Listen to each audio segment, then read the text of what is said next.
Hey, remote learners, or people who are sick, or people who just wanted to game all day. I'm Lori Larson. I am your photography teacher, and we have been getting familiar with the cameras in class. So I looked for a YouTube video that showed this stuff, but I didn't really see it. So I thought I would just show you some of the stuff that we've been looking at. We use Canon T7, which is a pretty legit camera. It's the base model for DSLRs in the Canon line, and it's the camera that you're going to use to take all of your pictures. You can tell it's a DSLR because you can take the lens off. Sometimes cameras look like this, but you can't take the lens off. So that's one way that you can tell about it. You've been assigned a camera. So I wanted to show you what is in your box. When you get your camera off the shelf, you'll notice that there is a number that goes with it. Inside, you have a photography pass. You'll have a charger. It's up to you to remember to charge your camera. You're the only one that's going to use it, so it will be bad for you if you don't charge it at the end of the class period. Each camera has a lens cap that just helps protect the lens, so just goes on the end. Take it off. There is not a charging cord. This is a cord we use to upload our photos, so it's just makes your camera into a USB drive. And we have a microfiber cloth. Please don't use your sweatshirt or really soft t-shirt to clean, but you can use this fiber cloth, and you can just go over the lens, go over the LCD, the viewfinder in here. If you need some spray, I have some spray, but usually this is enough to take care of it. So this is the camera. I'm going to go over some of the dials here. We'll go over most of the functions later in class, but what I want you to focus on right now is that there is this green square that is automatic. And if you try to take a picture on automatic, a lot of times, let's see if I can make it happen. The flash pops up, and it's not that great of a picture with the flash.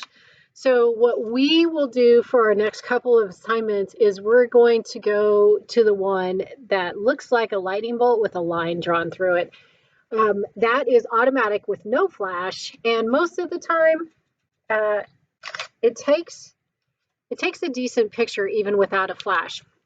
If you look at the picture and it's too dark, you can take it back to automatic, and it'll take a picture with the flash, which just didn't happen, but and then turn it back after you're done, back to that no flash. Flash actually ruins a lot of pictures. We're going to learn how to control flash later in the class, so just trust me on this one. So another thing that you're going to want to do when you first get your hands on this camera is learn how to turn it on and off. It's pretty simple, just like this. When you turn it on, you get an LCD information screen on the back. A couple of things to check is this right here. You want to make sure that your battery is full. It is really just 3 bars. Can you see it? Even if it's down a bar, I want you to charge that at the end of class so that you're always operating on a full battery. And then this right here looks like kind of like a piece of pizza, and an L like Lori. An L like Lori.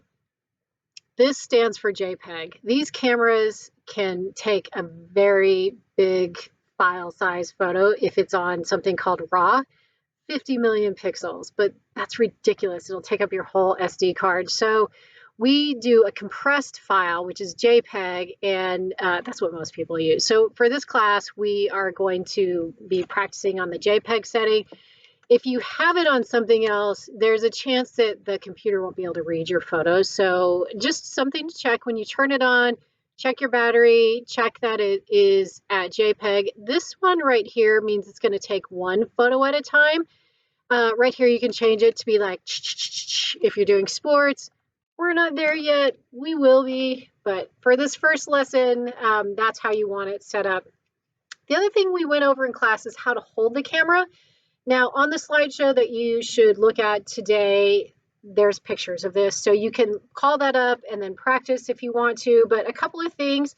The safest way to deal with this is to put it around your neck. Then if you stand up or you fall, the camera doesn't fall. But I don't like stuff around my neck. So what I do is I put my hand through this loop and I kind of wrap it around so that the strap is held by my palm. See how that strap is there, but my palm is going to go over it?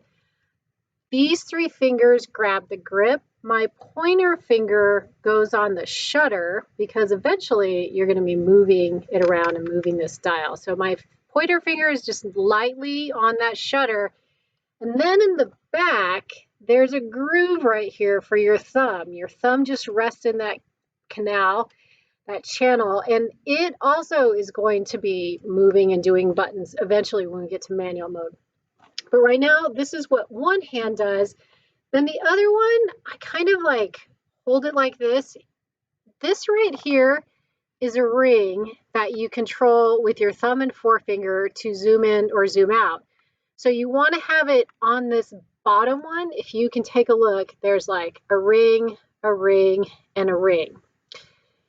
This is really where you want your thumb and forefinger to be. This is too close to the lens and you might make it messy. This, you'll break the lens. So don't put your fingers here. All right. So the palm of your left hand is where the weight of the camera. These cameras don't weigh a lot, but when you start adding lenses, they do. So the palm of your left hand is where the weight of the camera goes.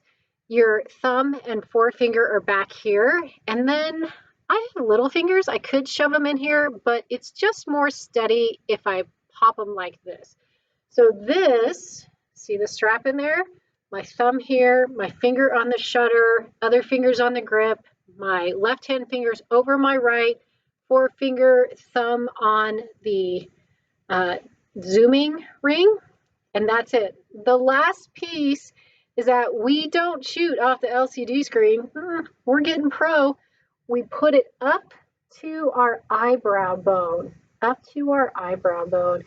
and that's how you do that. What if you can't see? What if you're a granny and you need glasses like me? Well, there is, right here, there is a dial where you can change the focus in the viewfinder. It doesn't do anything to your camera, your shot, but as you're looking through here, you can, it's kind of like your own set of glasses. You can adjust it so it's in focus. So when you are holding the camera and you look through the viewfinder, it's in focus. So you can tell if your shot is great. So that's pretty much all that we have done in class as far as getting used to the camera. When you come back to class and you have a camera, we'll mess around with it so that you hold it the right way. A couple of other things that you might need to pay attention to. When you go to, at the end of the class, your battery's worn out, you need to take it out. I hold the lens like this, so it's really steady, still holding a lot of the camera. And I use a little bit of gravity. So I've kind of tipped it just a little bit. There's a latch right here, and if you use gravity, it falls open. In here, there is a gray button, and if you pull it like a trigger, it pops the battery out. You can see that this battery is labeled. So that's how you take the battery out. Up here is the slot for your SD card, and it comes out too, but in this class we won't be taking the SD card out. We will be using this to upload our photos. So when you're all done, turn it off, put your lens cap back on, and put it back in the box, and you're done.